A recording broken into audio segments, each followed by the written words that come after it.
Olá, meninos. Bom dia, boa tarde, boa noite. Hoje nós vamos ter uma aula especial. Você sabe que eu adoro contar historinhas. Os meus alunos sabem. Mas antes, eu vou falar de um canal de um professor que eu acho da hora de matemática. É o professor Marcelo. O canal é Mega Matemática. Eu indico o curso básico da matemática. Assista as aulas 1, 2, 3 e 4. Vão ajudar muito. Mas o que eu quero dizer hoje é que eu vou falar de Galileu Galilei. Como que eu gosto desse cientista. Ele nasceu um menino parrudo, robusto, grandão. Os pais eram fazendeiros. A sua musculatura não precisava nem fazer ginástica. Ele já nasceu bem. Ele tinha um vozeirão, com 11 anos de idade. E ele foi estudar com os jesuítas. E ele disse ao pai: pai, eu quero ser um jesuíta, quero ser jesuíta. O pai: que nada, eu quero que você seja médico. E tirou o menino lá dos jesuítas. Tempos mais tarde, ele entrou na faculdade de Pisa. O pai queria que ele fosse médico.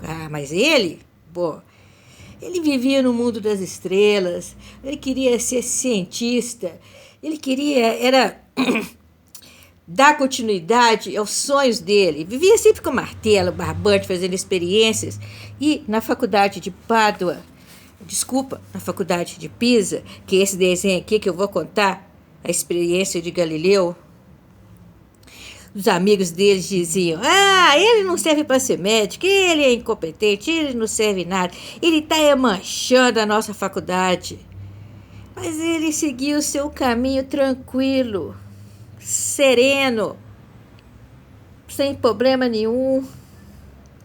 Ele fez realizando medidas de tempo em um pêndulo constituído com uma pedra amarrada na extremidade de um barbante. Essa história é o seguinte: ele estava na igreja, ele era muito religioso, estava triste, estava lá, ele andava cheio de pedras e cordão. Na igreja tinha um relógio, batida para cá, batida para lá. E quando ele serenou, ficou sereno, a reza traz isso para gente. Pensando, ele colocou os dedos no seu pulso. O professor está gripado, está fanhoso ainda. Colocou os dedos no seu pulso e viu os batimentos do seu coração. Pum, pum. Aí o que ele fez? Ele construiu um relógio de pêndulo. Ele realizou medidas do tempo, uma pedra amarrada na extremidade de um barbante. E quanto tempo gastava para efetuar uma vibração? Era a batida no seu pulso. E fez muito mais, muito mais. Ele também tinha das suas. Ele não era lá um santo. Vivia no meio das cortesãs e tudo mais. E ele teve 3 filhos. Não casou com a esposa, né? Na verdade, ele amigou com a moça e ele teve 3 filhos. 2 foram ser freiras, e uma delas é que cuidou dele na época da Inquisição. O outro foi ser músico. Mas tudo bem. Não saiu-se muito bem na faculdade de Pisa, mas foi para Pádua. Mas em Pádua ele alcançou um sucesso enorme com seus estudos da hidrodinâmica, da sua geometria e astronomia. Ele dava aula em Pádua e tudo deu muito certo para ele. Criou o relógio d'água. Em 1609, inventou o próprio telescópio. Descobriu 4 dos 69 satélites de Júpiter. Ok? Calisto, Ganilirus e Europa. 2 deles receberam o nome de 2 de Galileu. Quer saber a verdade? No fundo, ele foi uma eterna criança que não soube amadurecer. Agora é assim. Eu estou gravando vídeo, dá aquela tosse. Ainda é por causa da gripe. Olha, as invenções dele. As operações de bússola geométrica e militares em 1604. ok? O Mensageiro das Estrelas, em 1610. Discurso sobre corpos na água, em 1612. Diágrafo sobre os dois principais sistemas métricos, em 1632. Nossa, Galileu foi físico, matemático, astrônomo e filósofo. Sem dúvida alguma, ele é o pai da física. Agora, voltando à nossa aula, eu vou falar da experiência da Torre Inclinada de Pisa. Como que Galileu imaginou que fosse? Você sabe que isso aí é algo didático, né? Ele realmente não realizou essa experiência. A experiência foi realizada no laboratório. Mas dá tanto certo e todo mundo adora. Vamos lá. Foi o seguinte. Galileu chegou à conclusão que, contrariamente ao que pensava Aristóteles, o corpo pesado e o corpo leve deviam cair igualmente, atingindo o chão simultaneamente, se fossem abandonados na mesma altura. Mas, na verdade, era o seguinte. O Galileu colocou um peso grande, o peso pequeno e amarrou os dois pesos. Ok? Um junto ao outro. E aquela conclusão que ele chegou que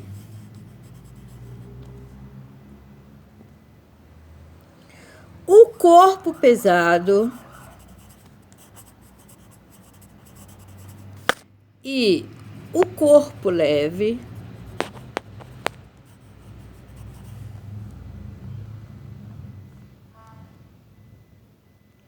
deviam cair igualmente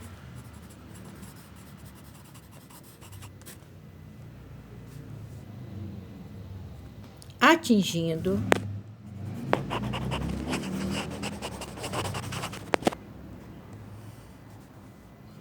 o chão, né? Simultaneamente.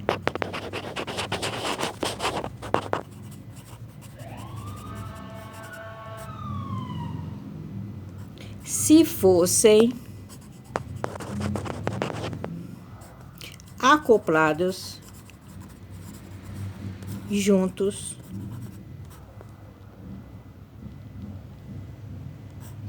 e abandonados numa mesma altura. Uma experiência para vocês. Vocês vão pegar duas folhas de papéis. Uma você vai deixar aberta e a outra você vai amassar. Uma você vai diminuir o volume e a outra você vai deixar aberta. Aí você vai pegar a folha de papel que deixou aberta e a bolinha de papel e vai jogar ao mesmo tempo.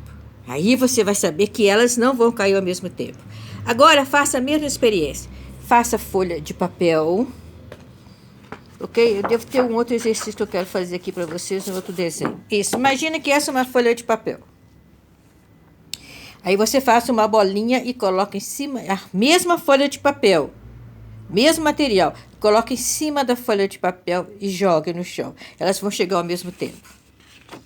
Há uma outra experiência também que vocês possam fazer. Pegue um livro. Ok?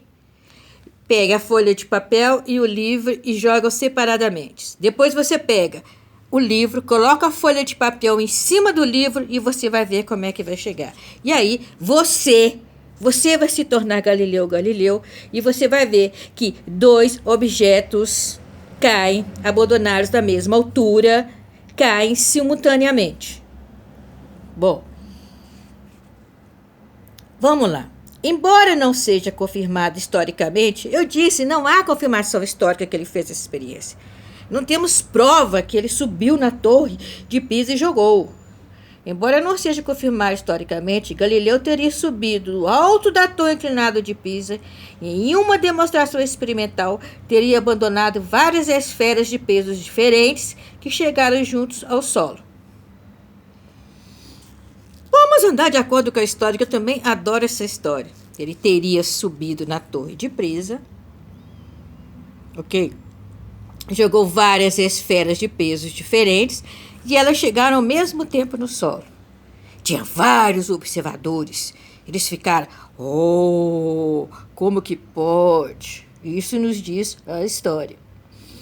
As reações dos presentes teriam sido as mais diversas e interessantes. Apesar das evidências, elas não teriam convencido os padres, os eclesiásticos na época. Não era conveniente para a igreja, né, ter acesso à ciência.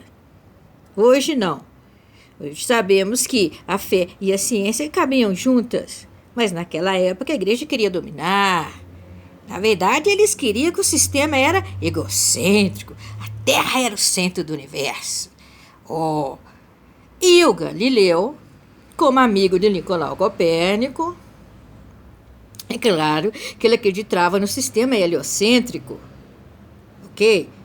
Bom, que o centro do sistema solar era o Sol e todos os planetas giravam em torno do Sol. Bom, Galileu procurou descobrir ainda outros fatos sobre a queda livre. Como o movimento da queda é muito rápido, ele procurou estudar o movimento em um plano inclinado. A Torre de Pisa não é inclinada? É por isso que ele supõe que seja aqui. Como o movimento de queda livre é muito rápido, ele resolveu estudar essa queda livre através do movimento de terra inclinada. Está aqui, então ele construiu esse relógio, fez inclinado para estudar o movimento de queda livre. Mais tarde eu vou falar desse relógio d'água. Então é o seguinte, como o movimento de queda livre é muito rápido,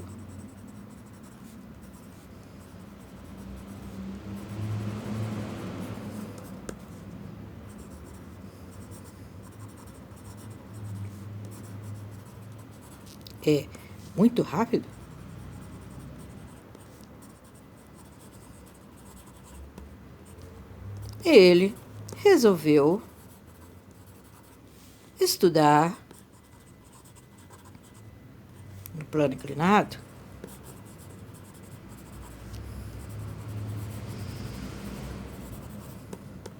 seria mais fácil para colher os dados, e que se faz mais lentamente e pode ser observado. O raciocínio de Galileu era o seguinte, que o movimento de queda livre vertical seria equivalente ao movimento em um plano inclinado colocado verticalmente. E, portanto, os fatos que fossem observados para o plano inclinado poderiam ser extrapolados para o movimento de queda livre. É lógico, são as hipóteses. Bom, realizando medidas cuidadosamente da distância percorrida pelo corpo a partir do repouso do plano inclinado e do tempo gasto para percorrer essas distâncias, ele chegou à conclusão de que essas distâncias eram proporcionais ao tempo. Tudo bem? Para ter uma ideia das dificuldades enfrentadas por Galileu, basta dizer que o tempo era medido com relógio de água.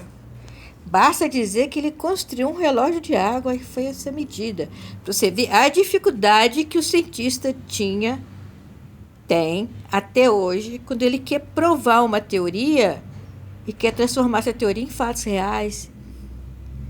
Isso também é a dificuldade que o professor tem para ensinar, quando nós não temos laboratório, e a professora tem que inventar um monte.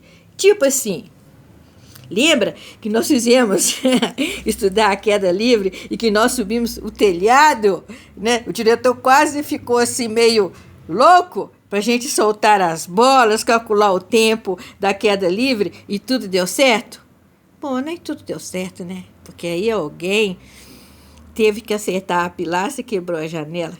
Mas tudo bem, no final das contas, A gente provou que Galileu Galilei estava correto.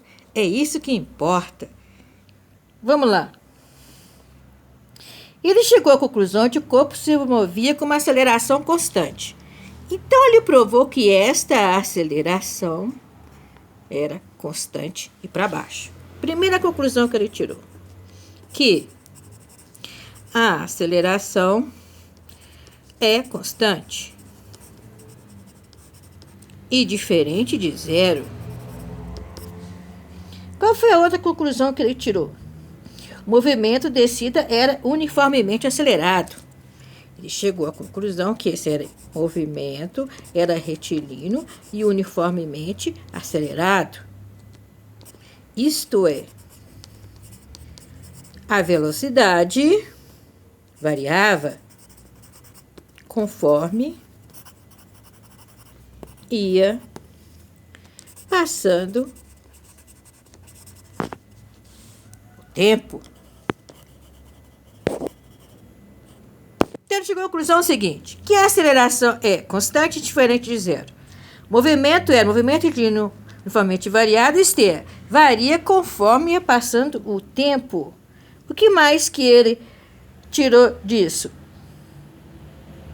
O movimento descida era uniformemente acelerado, pois, como você deve lembrar, a aceleração é constante e a velocidade é diferente de zero.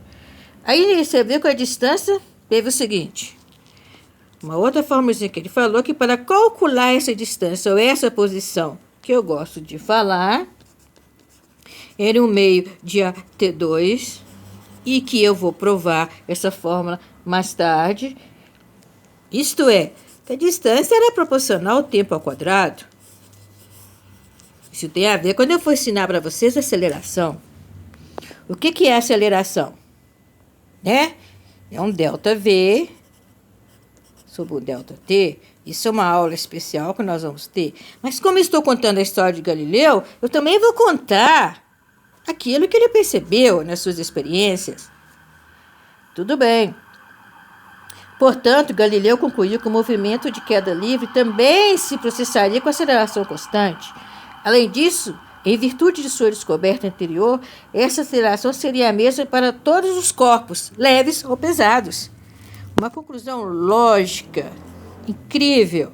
A aceleração seria igual e constante desde que esses corpos estivessem na Terra, desde que os corpos materiais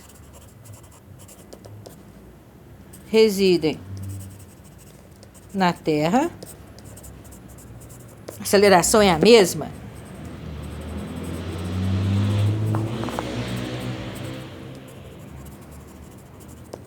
Até a próxima aula.